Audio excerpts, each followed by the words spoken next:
창세기 27장 30절 33절. 이삭이 야곱에게 축복하기를 마치매 야곱이 그의 아버지 이삭 앞에서 나가자 곧 그의 형 에서가 사냥하여 돌아온지라 그가 별미를 만들어 아버지에게로 가지고 가서 이르되 아버지여 일어나서 아들이 사냥한 고기를 잡수시고 마음껏 내게 축복하소서. 그의 아버지 이삭이 그에게 이르되 너는 누구냐? 그가 대답하되 나는 아버지의 아들 곧 아버지의 맏아들 에서로소이다. 이삭이 심히 크게 떨며 이르되 그러면 사냥한 고기를 내게 가져온 자가 누구냐? 내가 오기 전에 내가 다 먹고 그를 위하여 축복하였은즉 그가 반드시 복을 받을 것이니라. 아멘. 이삭에게 쌍둥이 두 아들이 있었잖아요. 그래서 아버지가 말년이 되어서 아들에게 축복을 하는데 특별히 장자에게 축복을 합니다. 이스라엘도 그렇고 우리나라도 그렇고 이제 장자에 이렇게 특별히 더 많은 애정을 쏟았고 또 더 많은 것을 권리를 주었죠. 하나님의 그 축복과 은혜가 장자를 통해서 개성되어진다는 그런 아마 이제 관점, 그 관점을 이스라엘은 공유를 했겠죠, 그죠? 우리나라도 조선도 유교 문화에서 장자에게 모든 걸 밀어주었습니다. 왜냐하면 장자가 제사를 지내기 때문이죠. 그래서 다른 자식들은 굶어 죽어도 뭐 재산을 장자에게 다 준 이유가 거기에 있습니다. 지금 기준으로 보면 정말 잘못된 것이죠, 그렇죠? 왠지 이삭 시대만 하더라도 그 옛날 시대이기 때문에 장자에게 당연히 복을 줘야 된다. 최대치의 복은 장자에게 주고 나머지 복은 있으면 차자에게 뭐 주든지 말든지 뭐 이런 생각, 사고방식이었습니다. 그래서 아버지가 말년이 되어서 아들을 부르는데 장남을 불렀어요. 장남을 불러서 야, 너 마음껏 축복해 줄 테니까 내가 좋아하는 맛있는 고기, 별미를 만들어서 갖다 줘.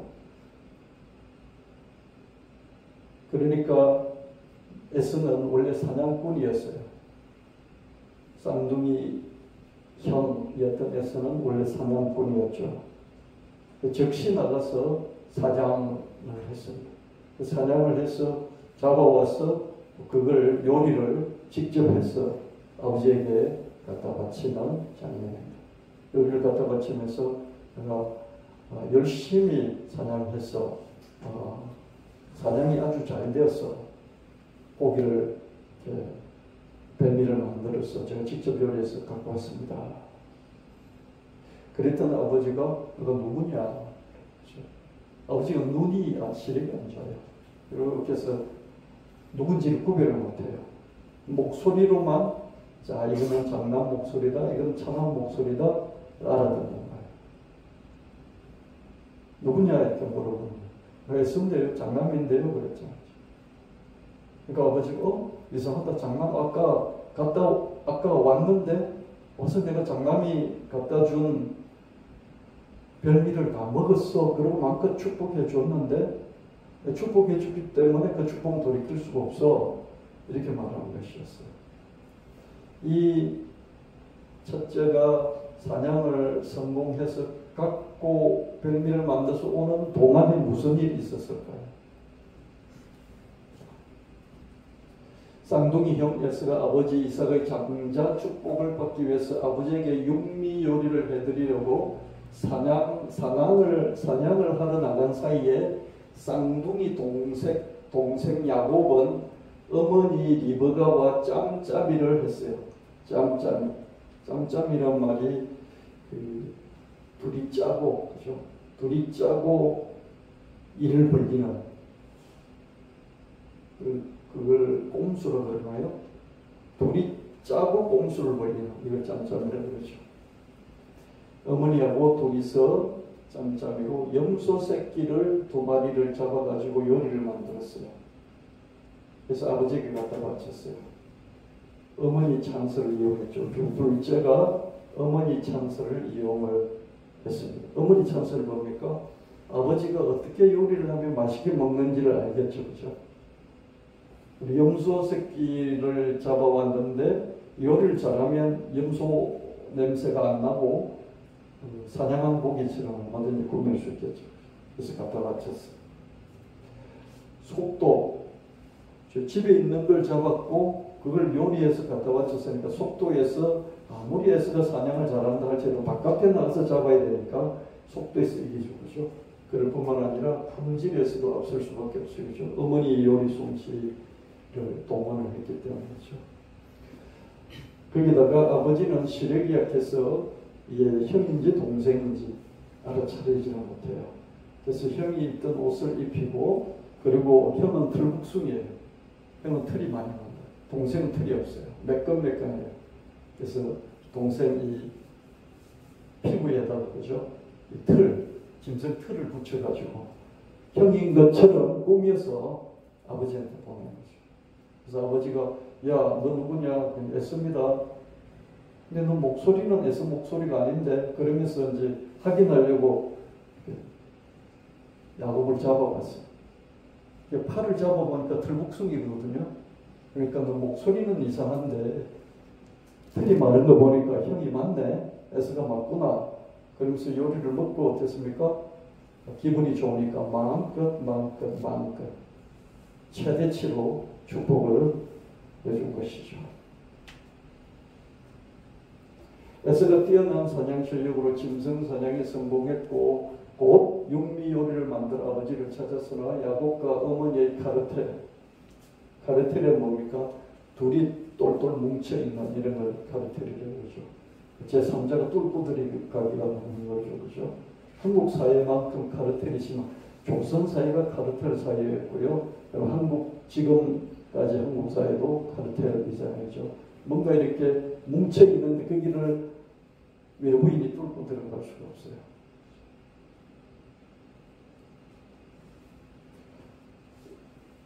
똑같은 쌍둥이인데 그죠?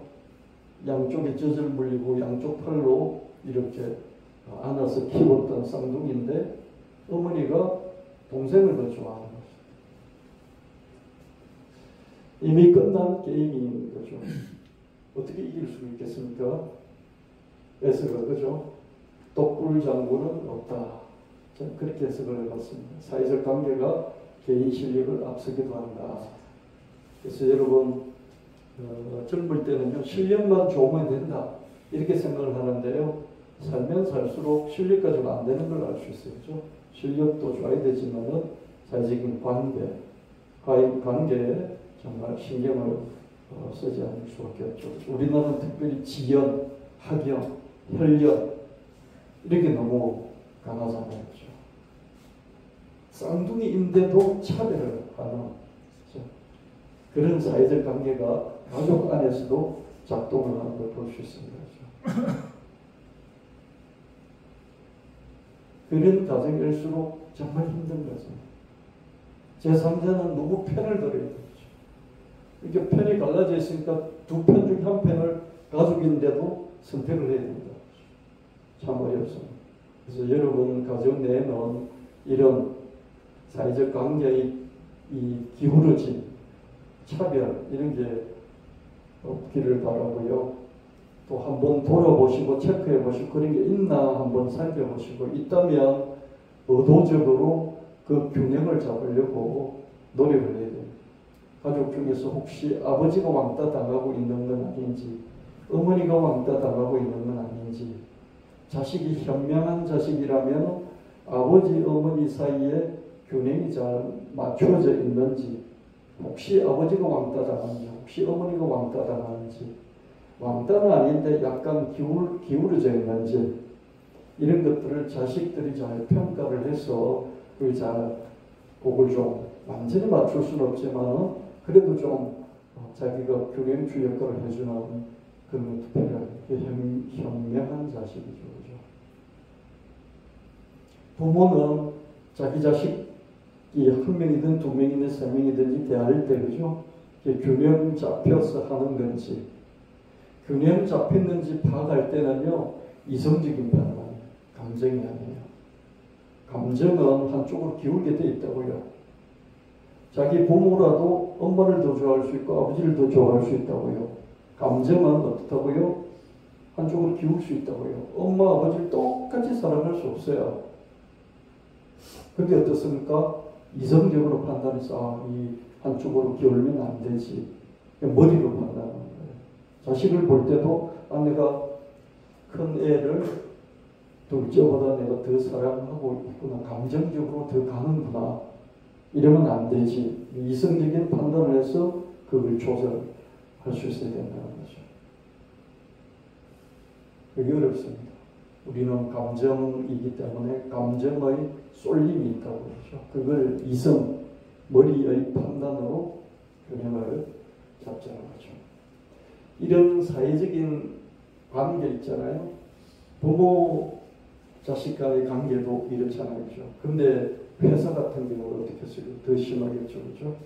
이런 것이, 이런 카르텔이 온갖 비리의 온상이 될 수 있다. 그죠? 우리가 남이가 뭐 이런 거 있잖아요. 그죠? 경상도 이쪽에서 쓰는 말들 있잖아요. 그죠? 이렇게 참 자기들끼리는 좋은데, 그죠? 그 우리는 전체 우리가 아니고 자기들만의 우리예요. 그죠? 그래서 문제가 되죠. 그래서 온갖 비리의 온상이 될 수도 있죠. 어쨌거나 자기 실력으로 최선을 다한 에스로서는 억울하기 짝이 없을 것이다. 그죠? 자기는 최선을 다했잖아요. 에스가 잘못한 게 뭐가 있어요? 그죠? 잘못한 게 겉으로 드러나는 잘못은 정말 없는 것 같습니다. 아버지의 말이 그 가관입니다. 자신의 축복한 내용을 절대로 되돌릴 수 없다. 이렇게 못을 박아버리는 거죠. 저는 이 성경을 읽을 때마다 이거 뭐 꼭 이래야 되나? 그런 생각이 자주 들었어요.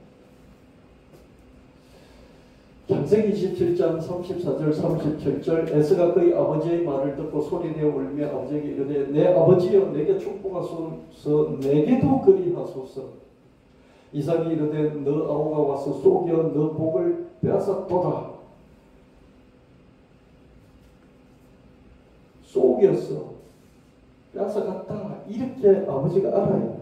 또 그렇게 알고 에서에게 말을 했습니다.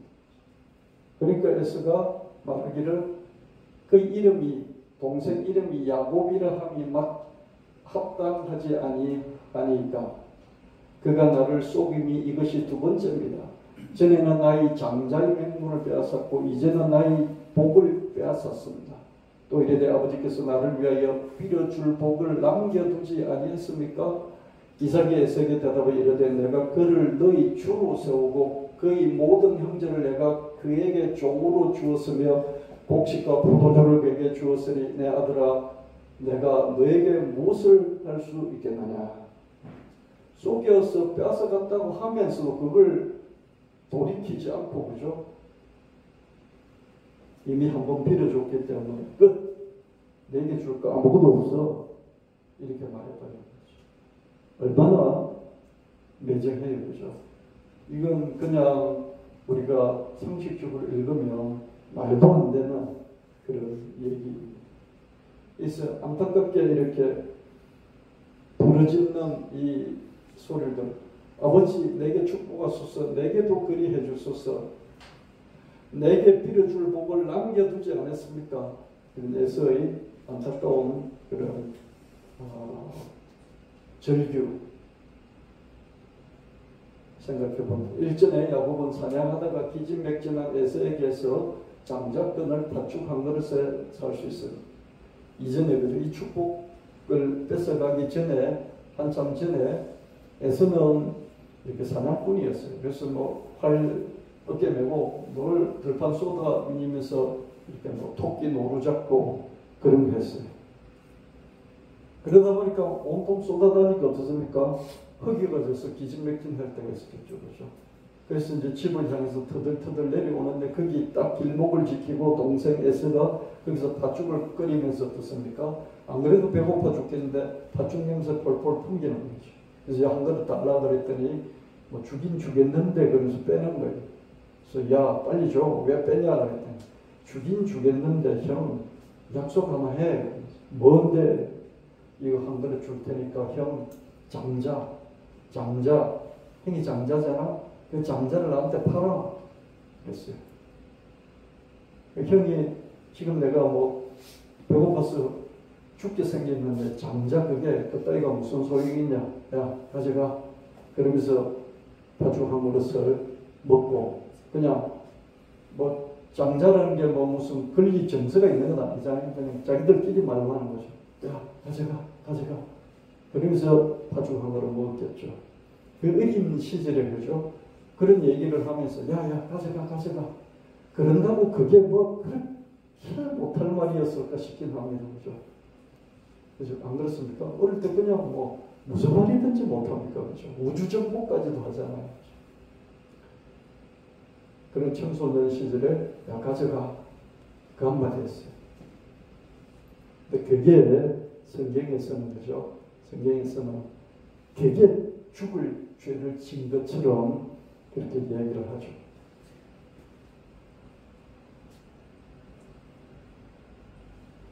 그리고 이번에는 어떻습니까? 에서에게 당연히 장자에게 돌아갈 장자의 축복을 가르쳤습니다. 야곱은 그 이름대로 야곱이란 이름이 이스라엘 이름이 뜻이 뒷발꿈치를 잡은 거죠. 나올 때 어떻습니까? 에서가 먼저 태어난 쌍둥이죠. 나올 때 쌍둥이 태어났는데 보니까 어떻습니까? 나오는데 에서의 발꿈치에 뭐가 있는 거 보니까 손이 있는데 보니까 둘째 야곱의 손이 그죠? 형 발꿈치를 잡고 있는 거예요. 거기서도 지금 먼저 나오고 싶었던 거죠. 그죠? 그래서 뒷발꿈치를 잡았다. 이게 이름이 야곱이에요. 그래서 나중에는 이런 식으로 이제 형을 괴롭혔잖아요. 그래서 뒤통수를 치는 자 이런 뜻이 생겼어요. 그래서 이렇게 뒷발꿈치를 잡고 뒤통수를 치면서 뭘 했습니까? 속였잖아요. 그죠? 속이는 자. 야곱의 이름에 담겨있는 그런 뜻이에요. 실제로 그런 삶을 살았죠. 그죠? 그래서 에서의 항변은 합당했습니다. 그러나 아버지의 답변은 냉담했죠. 야곱을 내가 최대치로 축복을 해버렸어. 이미 하나님께 축복했어. 그래서 에서에게는 아무 축복도 할 수 없다. 심지어 그 축복 중에서 야곱에 대한 축복 중에서 앞으로 에서 집안이 대대로 야곱 집안을 주인으로 섬길 거야. 이렇게까지 해버려요. 창세기 27장 38절 40절 에서가 아버지에게 이르되 내 아버지여 아버지가 빌 복이 이 하나뿐이겠습니까? 내 아버지여 내게 축복하소서 내게도 그리하소서 하고 소리를 높여오니 그 아버지 이삭이 그에게 대답하여 이르되 너 주소는 땅의 기름짐에서 멀고 내리는 하늘 이슬에서 멀 것이며 너는 칼을 믿고 생각하겠고 내 아우를 섬길 것이며 너가 매임을 벗을 때에는 그 멍에를 내 목에서 떨쳐버리리라 하였더라. 보니까 아버지가 그러니까 에서가 아버지 복이 뭐 하나밖에 없습니까? 내게도 복을 빌어주세요. 그러면서 내게도 축복하시고 내게도 그리하소서. 이 두 번째 말 똑같은 말 두 번이에요. 얼마나 애절하고 간절하게 이야기를 합니까?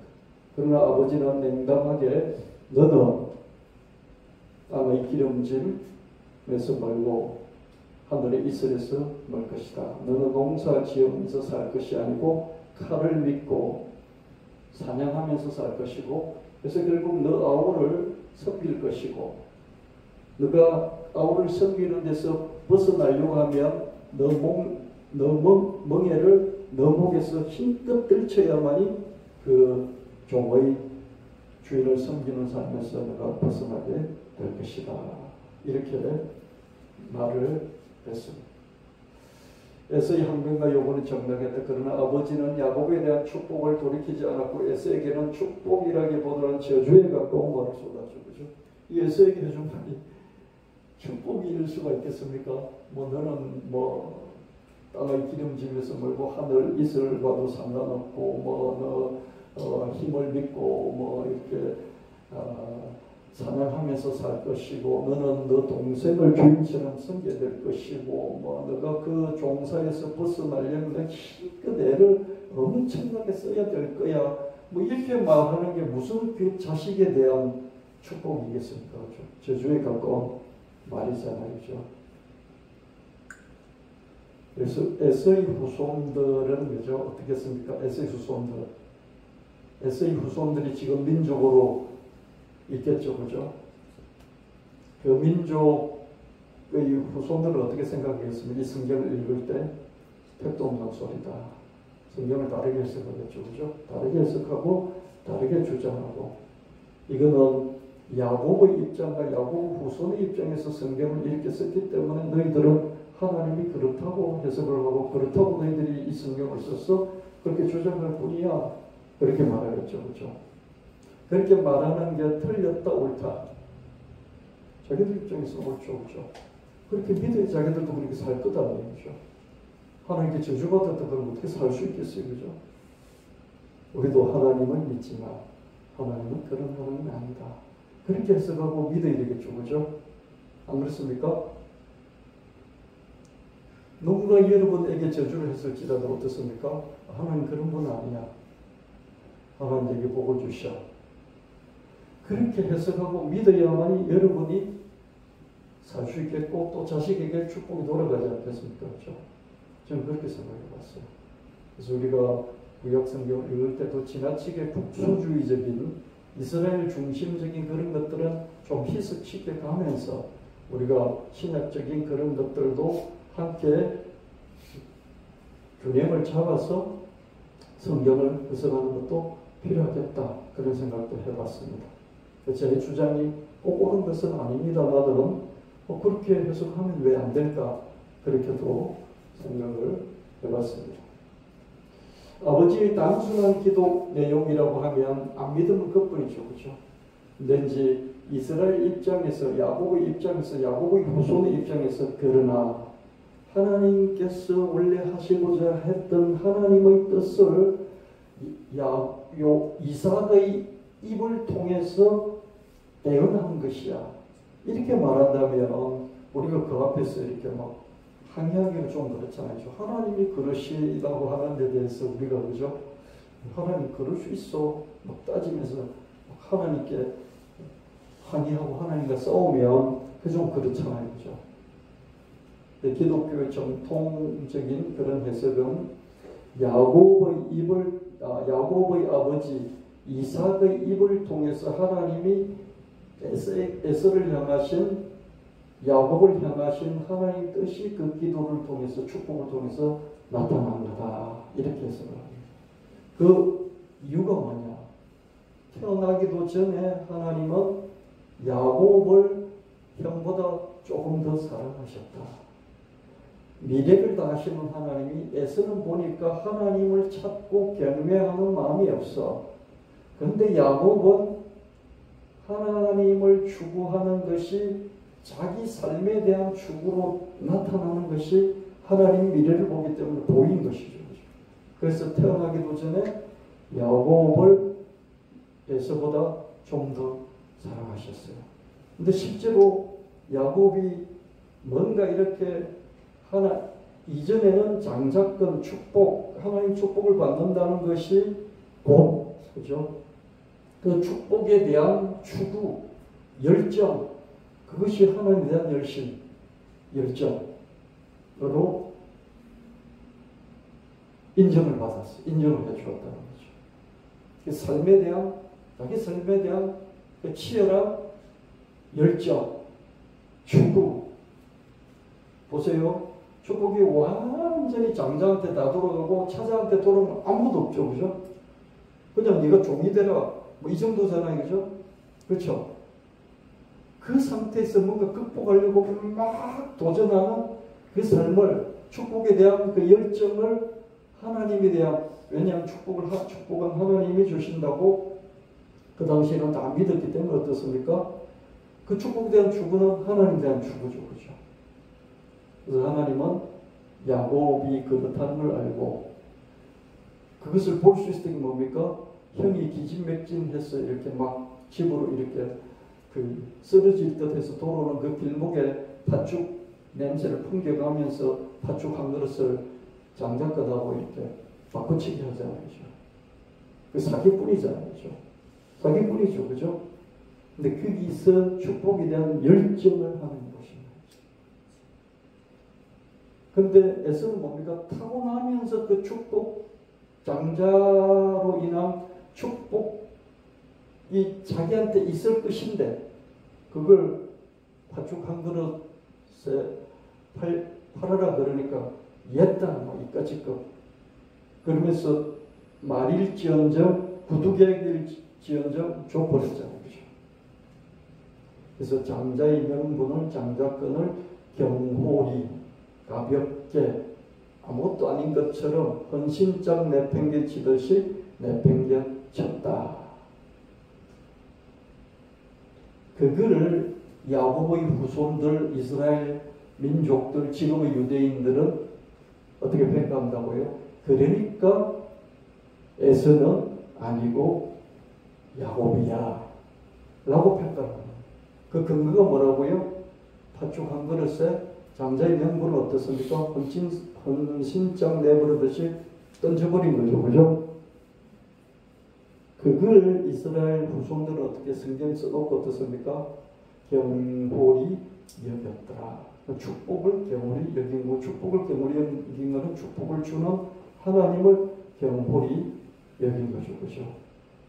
근데 사실 따져놓고 보면 하이틴 시절에 그죠? 10대 후반 시절에 막 이런 걸 생각하고 복잡하게 생각하고 그러면서 막 뭔가 축복을 추구하는 하나님을 추구하는 거야. 막 그러면서 자기 장자권에 대해서 감사하고 하나님을 향해서 나아가고 장자가 되게 하셔서 감사합니다. 뭐 이럴 사람이 있을까 싶긴 합니다.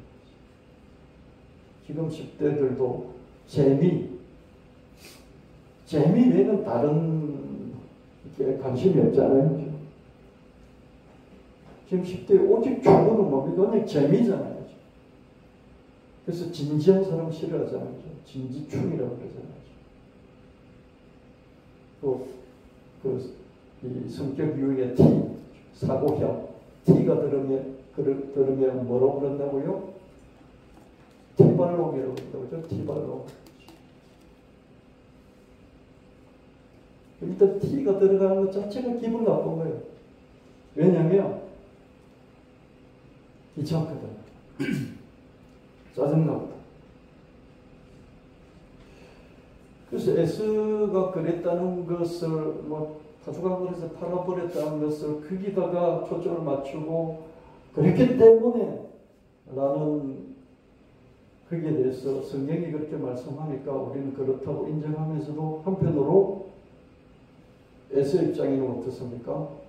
다시 하나님 앞에서 항의하는 거죠. 그때 내가 철이 없어서 그랬을 수도 있잖아요. 그런 것 가지고 그렇게 따져서 내뿐만 아니라 내 후손의 삶까지도 그렇게 하나님이 딱 고정해서 그렇게 우리 미래를 만들어버립니까? 하나님 그러실 수 있습니까? 따질 수 있다 없다? 따질 수 있다. 따져야 된다 안 된다? 따져야 된다. 그래서 여러분도 여러분의 삶을 따져서 여러분 후손의 삶까지도 여러분 책임져야 돼요. 아멘. 책임져야 되잖아요. 여러분 할아버지가 잘못했을 수 있고 할머니가 잘못했고 우리 아버지 어머니가 잘못했을 수 있잖아요. 하나님 앞에죠. 그런다고 내가 저주를 받고 예수의 후손처럼 되면 안 되지 않겠습니까? 그죠? 여러분 책임져야 된다. 딱 하나님 막아서서 우리 아버지 어머니가 그랬다고 우리 할머니 할아버지가 그랬다고 그리고 설사 그랬다 한들 그때 그 하이틴 시절에 무슨 철이 있다고 철이 없어서 그냥 팥죽 한 거를 애다 가져라 그러면서 말로 한 거 그걸 딱 빌미 잡아가지고 에서의 인생과 에서의 후손의 인생까지도 이렇게 망쳐버리는 하나님 그렇게 하면 됩니까? 따지고 하나님은 그런 분 아니라고 믿고 아니기 때문에 나와 내 후손에게도 복을 주십시오. 그렇게 요구할 수 있어야 됩니다. 그럴 때 그런 자세가 누구의 자세입니까? 그런 자세가 누구의 자세입니까? 그런 자세가 바로 에서의 자세입니다. 야곱의 자세입니다. 그렇죠? 야곱은 그랬잖아요. 나올 때부터 어땠습니까? 뒷발꿈치 잡아버렸잖아요. 내가 먼저 나가야 되는데 잡고 또 어떻게 했습니까? 팥죽 쏘아서 말이라도 보죠. 그 효력이 있는지는 없는지 모르겠지만 하여튼 사버렸어요. 또 어땠습니까? 엄마하고 어떻게 하든지 짬짬을 해서 엄마 안 돼. 이러면 안 돼. 우리 형인데 형한테 그럴 수 있어. 그러지 않고 됐습니까? 하자 그러니까 그냥 짬짬이로 아버지 축복 가르쳤어요. 그런다고 하나님이 복을 주셨다고 생각되지는 않지만 그런 열심, 열정, 자기 삶을 개척하고자 하는 그런 자세, 태도 이런 것들은 인정해 주셨으리라고 저는 믿습니다. 에서도 그랬었어야 된다고 생각하고요. 에서도 아버지한테 도전해서 아버지는 안 된다고 그랬을지라도 하나님과 맞붙어서 실험해야 된다고 생각했어요.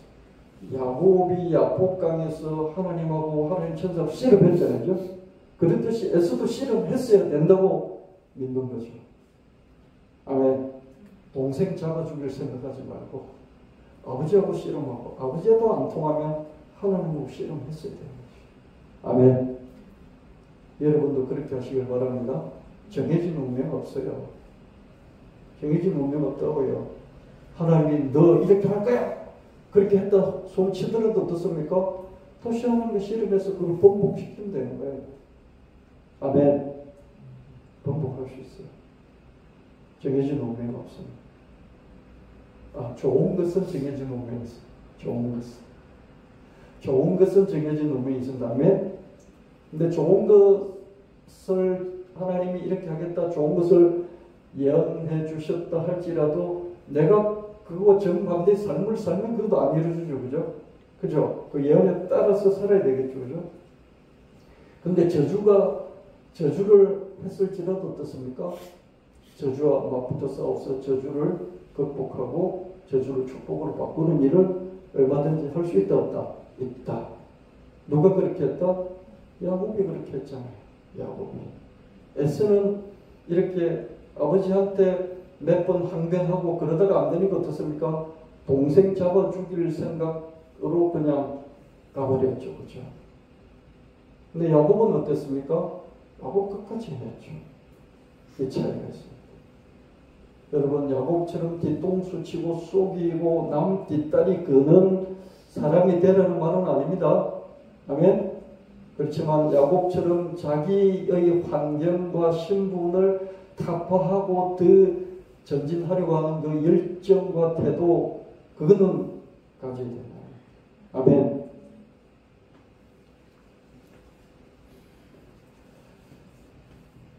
그러나 하나님의 약속을 대언한 것이라면 유효하겠죠. 그래도 하나님은 에서 집안에도 세상의 복을 주시긴 했어요. 하나님 누구든지 살게 하시고. 에서가 잘 살았어요. 야곱보다도 더 부자였어요. 에서가 대가족을 이끌고 20년 만에 돌아왔지만 돌아오는 길에서 만난 에서는 어땠습니까? 자기 종들을 엄청나게 많은 종들 거느리고 왔어요. 훨씬 더 부자였어요. 창세기 37절, 41절, 44절 그의 아버지가 야곱에게 축복한 그 축복으로 말미암아 에서가 야곱을 미워하여 심중에 이르기를 아버지 목할 때가 가까웠은즉 내가 내 아우 야곱을 죽이리라 하였더니 맏아들 에서의 이 말이 리브가에게 들리매 이에 사람을 보내어 작은 아들 야곱을 불러 그에게 이르되 내 형 에서가 너를 죽여 그 항을 풀려하니 내 아들아 내 말을 따라 일어나 하란으로 가서 내 오라버니 라반에게로 피신하여 너 형의 노가 풀리기까지 맨날 동안 그와 함께 거주하라. 에서는 어땠습니까? 모든 원인을 자기에게도 있는데 쌍방가실이잖아요. 자기에게도 원인이 있잖아요. 그죠? 그걸 어떻습니까? 어머니가 에서를 더 사랑하는 것 같으면 야곱을 더 사랑하는 것 같으면 어머니에게 파고들어서 자기를 더 사랑할 수 있도록 만들어야죠. 아멘. 그래서 해야 되는 거죠. 동생에게 사랑이 막 너무너무 간 것 같으면 항의하고 따지고 똑같은 엄마의 똑같은 아들인데 어찌 그럴 수 있어. 그래서 엄마하고 따져야 된다 안 된다. 따져야죠. 그럼 엄마가 뭐 자식을 죽일 겁니까? 그런 노력 안 하고 핑계를 모든 원인을 동생에게만 돌리면서 동생을 죽이려고 한 것이죠. 이런 태도도 자기 삶에 대한 그죠? 올바른 태도는 아니잖아요. 맞습니까? 우리가 애써갔다 안 갔다 애써갔잖아요. 뭐 잘못되고 그러면 핑계를 누구한테 됩니까? 조상 탓하든지 부모 탓하든지 뭐 주변 탓하고 그죠? 자기 탓을 조금 눈곱만큼 돌리고 다 남 탓하잖아요. 그럴 때 어떻습니까? 아, 이거는 에서의 심보구나. 야곱처럼 이랬든지 저랬든지 거기서 시작하는 거예요. 이 두 번째 태어나지만 발꿈치 일단 한번 잡아보는 거예요. 두 번째 태어났지만 일단 팥죽 한 그릇을 이렇게 장제명분을 살려고 해보는 거예요. 이랬든지 저랬든지 아버지가 눈이 멀었으니까 그거 활용해서 축복을 받아내는 거예요. 그다음에 이제 쫓겨가는 거죠. 쫓겨가서도 거기서 어떻습니까? 이랬든지 저랬든지 20년 동안 고군분투하며 살아가. 이게 야곱입니다. 이게 이스라엘입니다. 이게 야곱의 후예들인 지금의 유대인들. 그 중동에서 둘러싸여도 어떻습니까? 세상 전체 욕을 먹고 있어요. 저 이스라엘 종들이 사탄이다. 야곱이 사탄이다. 이스라엘이 사탄이다. 유대인이 사탄이다. 저것들만 없으면 세상에 변화가 온다. 온 세상 사람들이 지금 그런 얘기를 하고 있어요. 그러든지 말든지 미국 붙잡고 그죠. 야곱이 엄마 붙잡고 짬짬이 했듯이 이스라엘이 미국 붙잡고 자기 살 길 어떻게 찾아가잖아요. 그래 이제 도덕적으로 옳은 건 아니에요. 아멘? 도덕적으로 안 옳아요. 저도 이스라엘 저것들 좀 어떻게 했으면 좋겠어요. 근데 그 자기 삶들을 자기와 자기 후손의 삶을 그 돌파해 나가려고 그 애쓰는 그 태도, 열정, 그거는 우리가 가져야 되지 않겠습니까? 그래서 하나님 그걸 보시는 거예요. 그걸 보시는 거예요. 그걸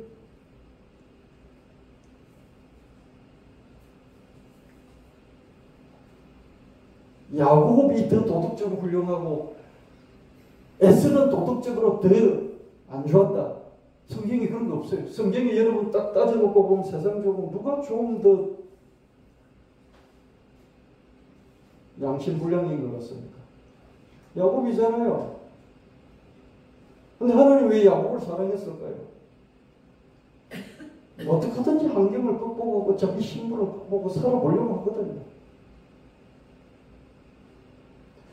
그런 사람과 그런 사람의 후손이라야 하나님이 뭔가 하려고 할 때 무슨 어려움이 있더라도 그 뜻을 이루 나갈 수 있지 않겠어요? 그죠? 그래서 하나님 성경을 많이 보면요. 도덕적인 판단을 훌쩍훌쩍 뛰어넘어버릴 때가 있어요. 그렇잖아요. 가말이 자기 아버지 씨를 얻어가지고 자식을 낳으려고 하는 그 삶에 대한 열정. 아버지 씨를 얻는 게 도덕적으로 옳다 틀리다. 틀리지 않아요. 근데 하나님 그렇게 돼서 평가를 안 해요. 이런 싹 망할 것이 있나? 성경에 한 줄도 없어요. 자기 삶을 개척하고 자기 집안의 대를 이어가면서 후손들의 삶을 개척해 나가는 그런 태도, 그 태도를 보시는 거죠. 그래서 우리가 착하게 바르게 살면서도 야곱 같은 이 삶의 열정과 태도 필요하다고 생각합니다. 저도 이렇게 나이가 들면서 자꾸 없어지는 게 열정이에요. 하고 싶은 마음이 안 생기는 거예요. 나비에서 성교회 이렇게 했잖아요. 그래서 그 아이템을 한 15가지 정도를 열심히 해서 홍보도 하고 자료를 만들어서 여러 명에 발표도 하고 블로그를 만들어서 해놨어요. 하다가 좋은 아이템이 들어왔어요. 코골이 베개 뭐 이런 게 들어왔어요. 수면 무호흡증을 잡아줘. 그래서 제가 연결도 시키고 그랬지만 열정이 안 생겨요. 옛날 같으면 벌써 자료 정리해서 막 블로그 올리고 됐을 거예요. 내가 안 하고 싶은 거지. 안 하고 싶은 거. 그래서 오늘 다짐을 했습니다. 네, 교회 오기 전에 오늘 이거 내가 꼭 정리해서 올려야지.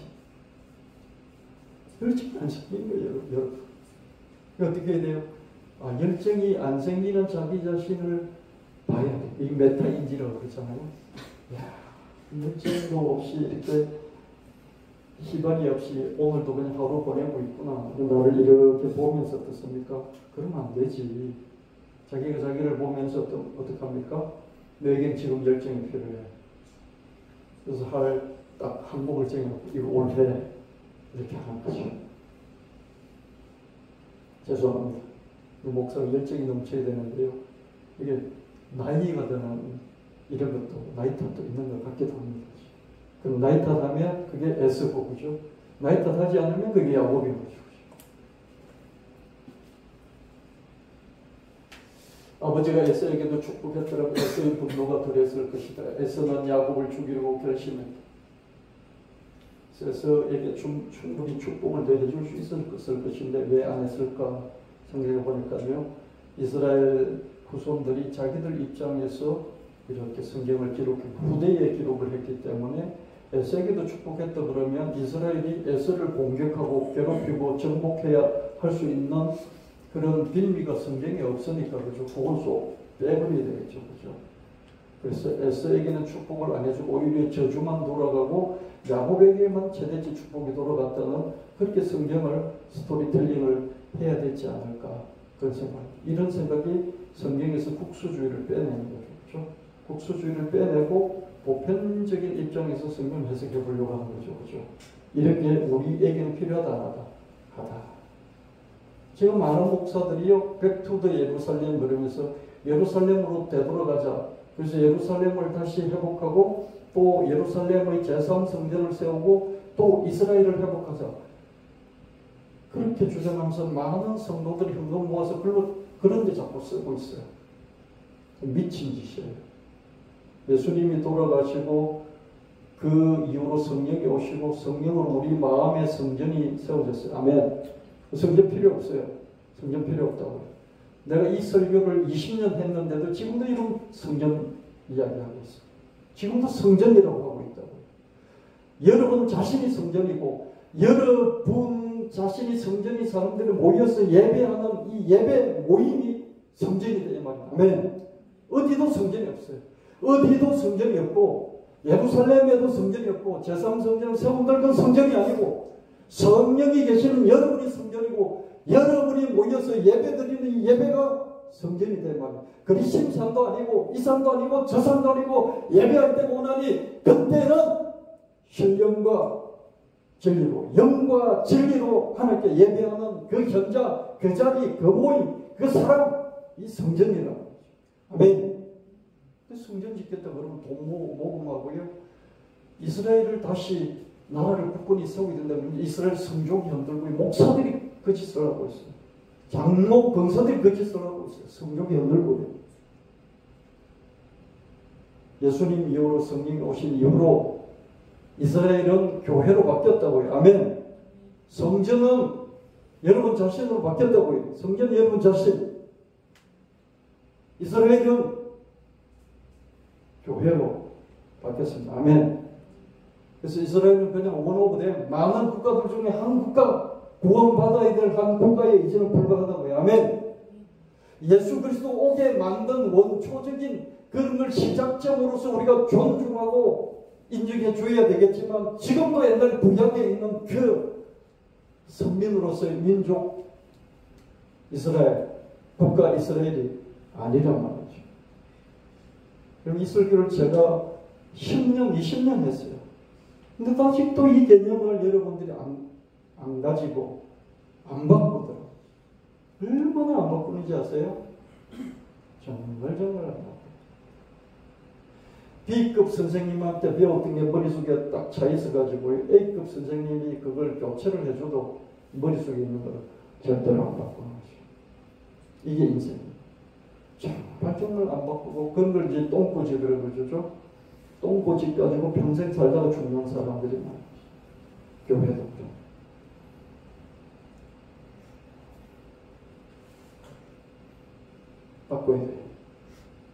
그래서 어떻게 해야 됩니까?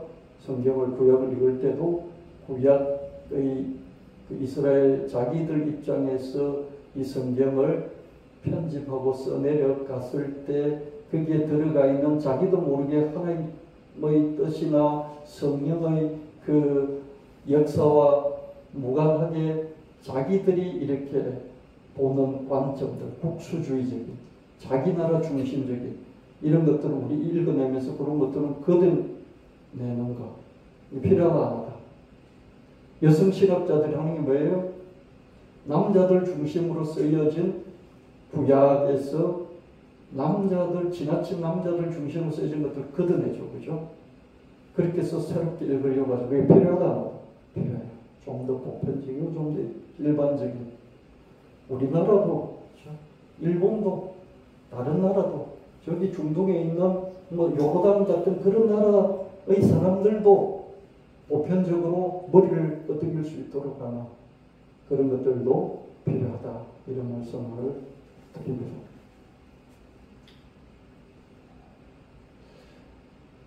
에서는 야곱을 죽이려고 결심했다. 그 결심을 어머니가 알아채고서 야곱을 저 멀리 하란 땅의 외부로 피신시켰다. 며칠 동안 있다가 오너라 그랬어요. 그런데 실은 20년의 세월이 흘러야 했죠. 똑같은 쌍둥이 자식인데 어머니가 꼭 저렇게까지 차별해야 했을까?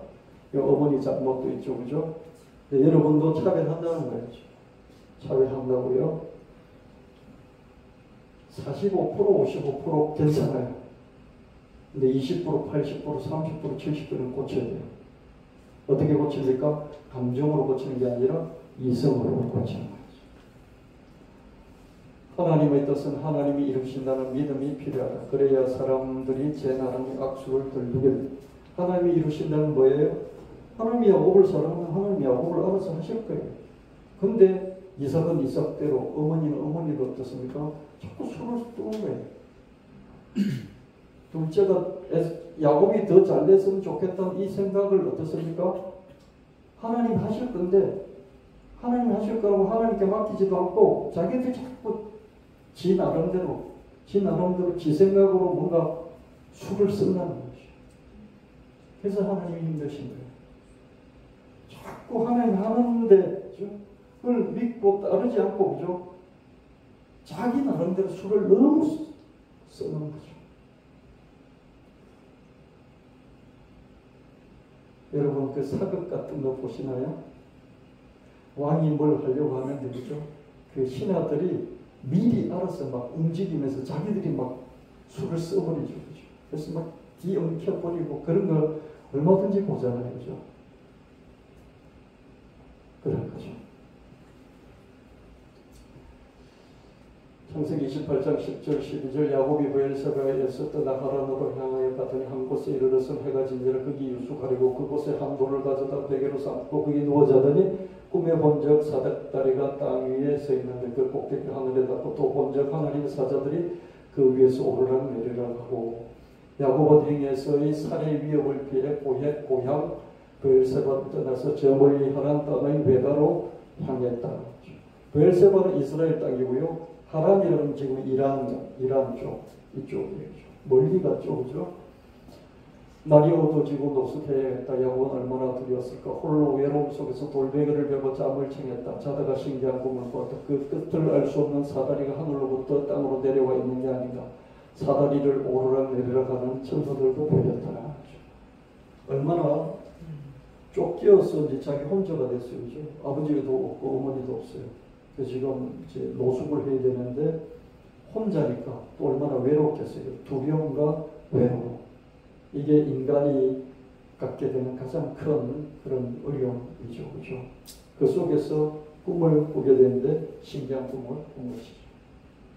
창세기 28장 13절 15절 또 본적 여호와께서 그 위에 서서 이르시되 나는 여호와니 너희 조부 아브라함의 하나님이여 이삭의 하나님이라 너가 누워있는 땅을 내가 너와 내 자손에게 주리 내 자손이 땅의 티끌같이 되어 내가 서쪽과 동쪽과 북쪽과 남쪽으로 퍼져나갈지며 땅의 모든 족속이 너와 내 자손으로 말미암아 복을 받으리라. 내가 너와 함께 있어 내가 어디로 가든지 너를 지키며 너를 이끌어 이 땅으로 돌아오게 할지라. 내가 너에게 허락하면서 나 이륙까지 너를 떠나지 아니하리라.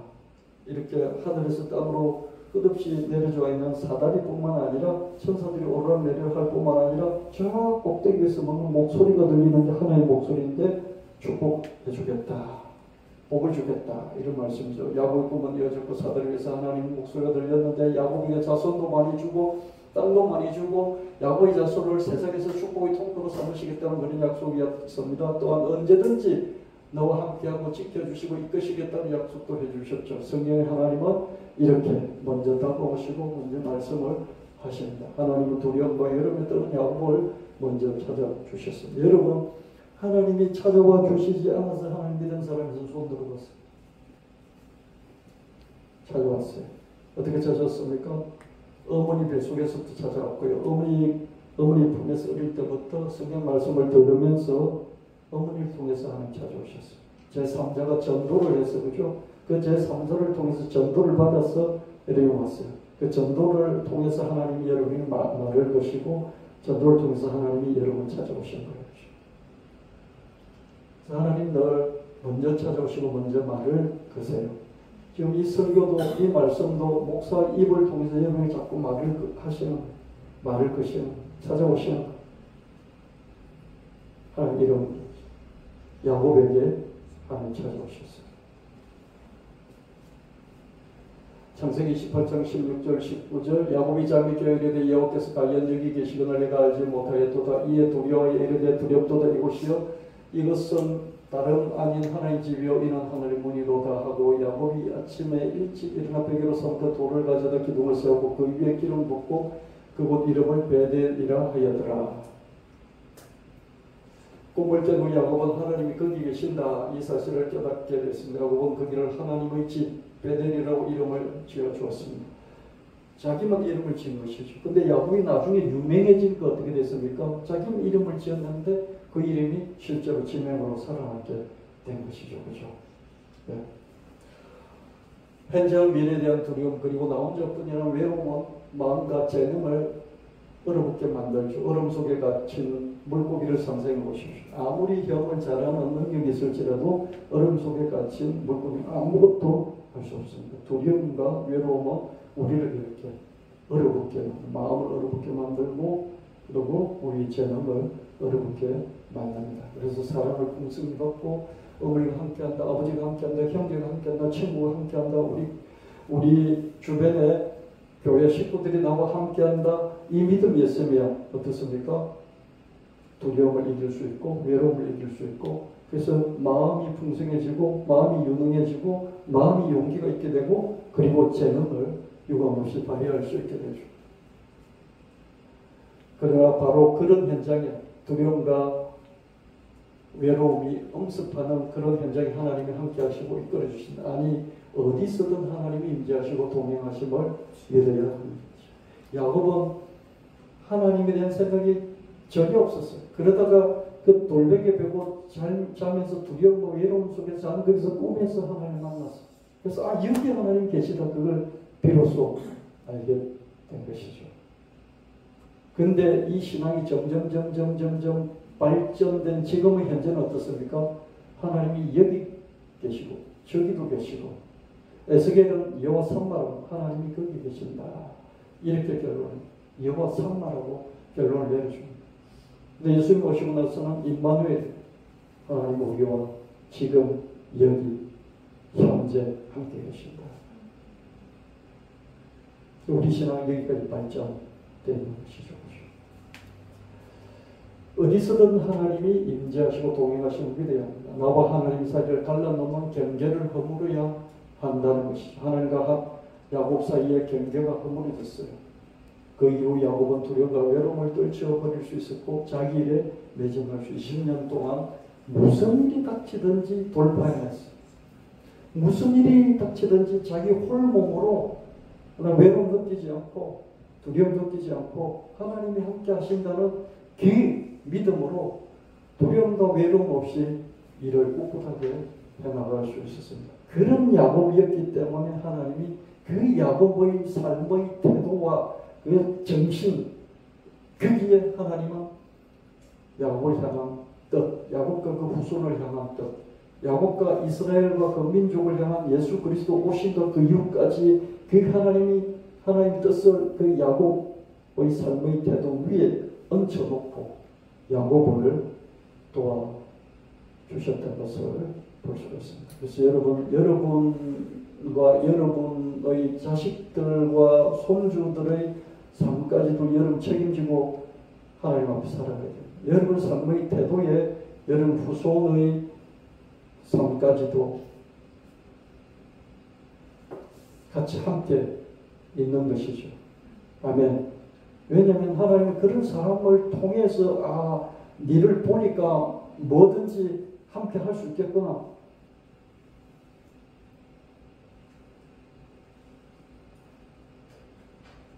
그 스승이 제자를 뽑을 때 뭘 봅니까? 뭘 보죠? 총명함은 1등이 아니에요. 총명함도 보는데요. 총명함 1등이 아니에요. 뭘 봅니까? 끈기. 얘 끝까지 할 수 있을까? 끈기를. 스승을 찾아왔는데 천리길을 지필 싣고 찾아왔다 그러면 일단 합격이 아니에요. 합격이죠. 그죠? 끈기가 있으니까. 일단 합격. 그 다음 뭘 봅니까? 이런 총기가 있는지 없는지 보겠죠. 그죠? 총기가 없더라도 어떻습니까? 끈기가 있으니까 붙들고 제자로 키워나가야죠. 야곱은 끈기가 일단 있었어요. 그죠? 그렇게 보게 태어날 때부터 그죠? 지 나올 때 정신이 없을 텐데 그 형 뒷다리 잡고 나오는 거 보세요.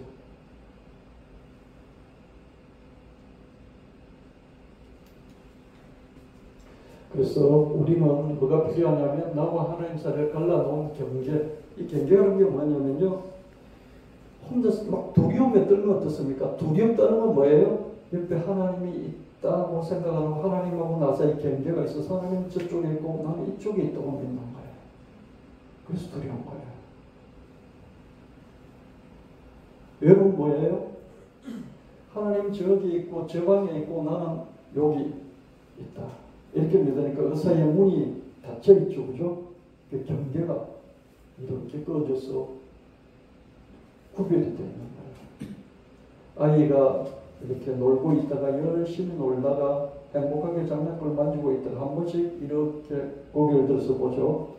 엄마가 주방에라도 있으면 엄마가 이 앞에 앉아서 뭐 이렇게 이불이라도 만지고 있으면 어떻습니까? 엄마가 거기 있는 걸 보죠. 그죠? 그럼 안심하고 계속 놀죠. 그죠? 그러면 엄마와 아이 사이 경계가 있다 없다? 경계가 없죠. 없으니까 두려움도 외로움도 없죠. 없죠? 근데 이렇게 엄마가 옆에 있었는데 그래서 엄마가 있다 생각하고 막 장난감 가지고 놀고 있던 듯 보니까 엄마가 안 보여. 엄마가 자기 방에 들어갔어. 방에 들어갔다가 문을 닫고 경계가 생긴 거죠. 그죠? 그럼 아이는 두려움과 외로움 있다 없다? 두려움과 외로움을 느끼죠. 그럼 아이는 얼어붙어서 울든지 아무것도 못하든지 어머니를 찾든지 그렇게 하겠죠. 그죠? 근데 사실은 어머니는 가까이 있다 없다? 있었잖아요. 늘 같이 있잖아요. 늘 같이 있죠. 그죠? 하나님과 우리 사이, 하나님 늘 우리와 함께 계시지만 어떻습니까? 우리는 늘 경계를 끊는 거예요. 경계를 이렇게 끊고 하나님 지금 안 계시네. 나만 홀로 있구나. 내가 이걸 감당하기가 너무 두렵구나. 이렇게 되는 거죠. 내가 두려움을 느낄 때, 외로움을 느낄 때는 어떻습니까? 늘 경계가 있는 거죠. 문이 닫혀 있거나 경계가 있어서 넘어가지 못하는 거죠. 그죠? 하나가 아니라는 거죠. 여러분 가족인데 두려움을 느끼는 아버지는 외로움을 느끼는 아버지는 뭡니까? 자식들하고 경계가 있고 아내하고 경계가 있어서 어떻습니까? 외로움이 있고 두려움이 있는 거예요. 맞죠? 그래서 하나님과 나 사이에 경계가 없어야 돼요. 그래서 여러분 두렵다는 것은 하나님과 나 사이에 경계를 내가 설정해 놓겠구나. 외롭다는 것은 하나님과 나 사이에 경계를 내가 스스로 설정해 놓겠구나. 이걸 무너뜨려야 돼요. 그 무너뜨리는 뭐예요? 하나님 지금 나와 함께 계셔. 그래서 나는 두렵지 않고 나는 외롭지 않아. 이거예요. 임마누엘이죠. 그죠? 성령이 나와 함께 계시다. 이 신앙이 되어야 됩니다. 그래서 여러분 두려움이 있다는 것은 외롭다는 건 뭐예요? 사람 사이의 경계가 있고요. 하나님께 나서의 경계가 있는 거예요. 아멘. 이 경계를 없애야 됩니다. 두려울 때, 외로울 때, 내가 스스로 심리적으로 하나님께 나서의 경계를 설정해도 하나님이 없다 하고 있구나. 그럼 어떻게 됩니까? 내 마음을 바꾸면 돼요. 내 마음을 바꾸면 돼요. 내 마음을 바꾼다는 내 믿음을 바꾸는, 내 마음의 믿음, 내 마음의 설정해 놓은 그런 생각을 바꾸면 돼요. 아멘. 이게 아주 중요해요.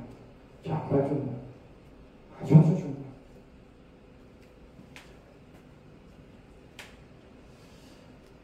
창세기 28장 20절 22절 야곱이 선하에 이르되 하나님 나와 함께 계셔서 내가 가는 이 길에서 나를 지키시고 먹을 떡과 입을 옷을 주시어 내가 평안히 아버지 집으로 돌아가게 하시오면 여호와께서 나의 하나님이 되실 것이요 내가 기둥으로 세운 이 돌이 하나님의 집이 될 것이요 하나님께서 내게 주신 모든 것에서 10분의 1을 내가 반드시 하나님께 드리겠나이다. 성기도를 하는 것이죠. 이렇게 해주세요. 그러면 내 하나님 될 것입니다. 이렇게 해주세요. 그럼 내가 11조 드릴게요.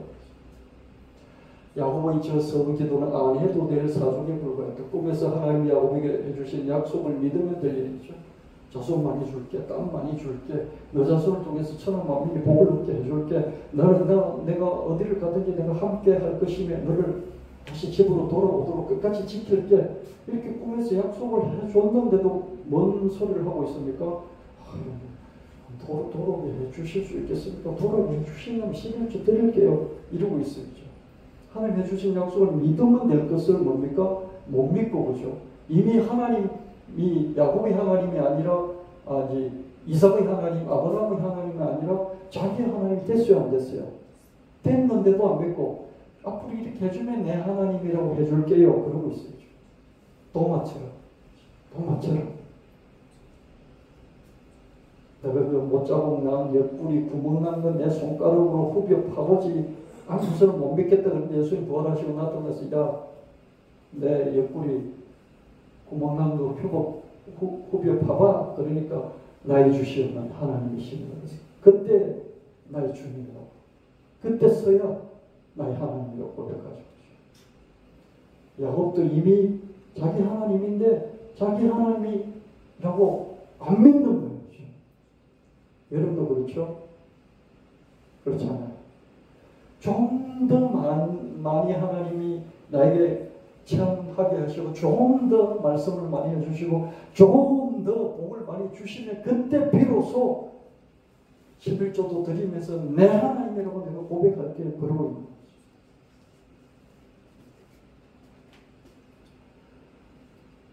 하나님은 의식주 해결을 넘어 대가족을 이루도록 야곱을 이끄실 것이었고 이미 하나님이 야곱 자신의 하나님이셨다. 야곱이 반드시 드리겠다고 선언한 대로 20년 후에 기갓길에서 11조를 드렸는지를 미지수. 성경에 보면 11조 드렸다고 어디 기록이 안 남아있어요. 아마 떼먹었지 않나 싶어요. 안 남아있어요. 근데 반드시 드리겠다고 했거든요. 우리도 두려움과 외로움 속에서 하나님께든 사람에게든 서운을 남발하죠. 그죠? 이렇게 해주시면 이렇게 할게요. 남발을 해요. 그죠? 그러다 위기를 넘기죠. 그죠? 그리고 안정이 찾아와요. 그럼 딱 잊어먹어 버리죠. 우리 시침이 된다 그러죠. 시침이가 뭔지 제가 이렇게 찾아봤어요. 사전을 찾아보니까 시침이가 원래 어원이요. 시침이 된다. 시침이가 뭐냐면 옛날에는요. 조선시대나 고려시대에 사냥하는 매가 있죠. 그죠? 매가 사냥개 같은 그런 큰 재산이었어요. 그래서 뭐가 좀 있는 집안에 사냥매를 키웠어요. 사냥개 키우듯이. 그죠? 매는 소나 돼지처럼 재산이었어요. 근데 매가 날아다니니까 내 건지 누구인지 모르잖아요. 그래서 이게 소기에 이렇게 불인을 박듯 불도장을 찍듯이. 그죠? 주인 이름 들어가 있죠. 그죠? 그러듯이 매 발에다가죠. 발목에다가 이렇게 레떼를 붙여요. 라떼를 붙여요. 라벨을 붙여요. 김종춘거 이렇게 딱 붙여요. 그게 시침이에요. 근데 그 매를 잡아서 그걸 떼버리면 어떻게 돼요? 떼버리고 지 시침이를 붙이면 어떻게 돼요? 짓게 되는 거죠. 그렇죠? 그래서 시침이를 뗀다는 게 뭐예요? 원래 것을 뒤바꾸는 거죠. 그게 실천될 때는 거예요. 우리도 사람 앞에서 하나님께 실천될 때는 말이죠. 설교하는 이걸 힘차게 설교하는 저도 시침 이럴 때 아니라고 해요. 하나님이 서원을 불이행한 사람들에 대해서 일일이 처벌하신다면 아마 저와 여러분 다 지옥 가 있지 않을까 이런 생각하면서 하나님 참 좋으신 분이다. 에스에게도 세상에 복을 주시고 또 저와 여러분 서원을 불이행한 우리에게도 먹고 살 수 있도록 해주시는 참 좋은 분.